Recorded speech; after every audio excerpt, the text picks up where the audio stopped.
নমস্কার বন্ধুরা, নতুন ভিডিওতে আপনাদেরকে অনেক স্বাগত জানাই। অনেক দিন পর আমি আবার ভিডিও দিচ্ছি আপনাদের সামনে। তো গতকাল দুপুরবেলা 3টের সময় বেল্টের পরীক্ষা ছিল, ক্যারেটের বেল্টের পরীক্ষা ছিল। তো আমরা সবাই মিলে আমাদের টিস্যুর মাঠে পরীক্ষা ছিল, তো আমরা সবাই মিলে টিস্যুর মাঠে পৌঁছে গিয়েছিলাম।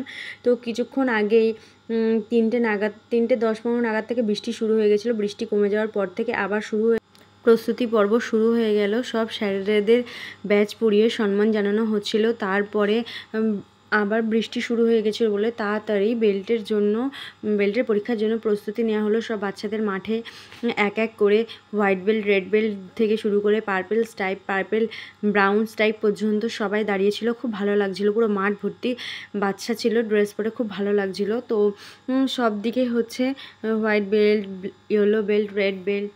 তো খুবই ভালো লাগছে। আপনারা দেখতে থাকুন আর আমার সঙ্গে থাকুন। তো পুরো ভিডিওটা আপনাদের সাথে শেয়ার করছি। ভালো লাগলে অবশ্যই লাইক, কমেন্ট, শেয়ার করবেন। আর অবশ্যই সম্পূর্ণ ভিডিওটা দেখতে থাকুন। মাঝে মাঝে বৃষ্টি শুরু হয়ে যাচ্ছিল, তাই খুবই সমস্যা হচ্ছিল। তাও বৃষ্টির মধ্যে পরীক্ষা চলছিল। লাস্টে আবার ইয়েলো বেল্টের চলছিল পরীক্ষা। তো সেটা সম্পূর্ণ সব বাচ্চাদের একসাথে নেওয়া হচ্ছিল। খুব ভালো লাগছে মাঠে দেখতে। আজকের মতন এখানেই শেষ। Tata, bye bye.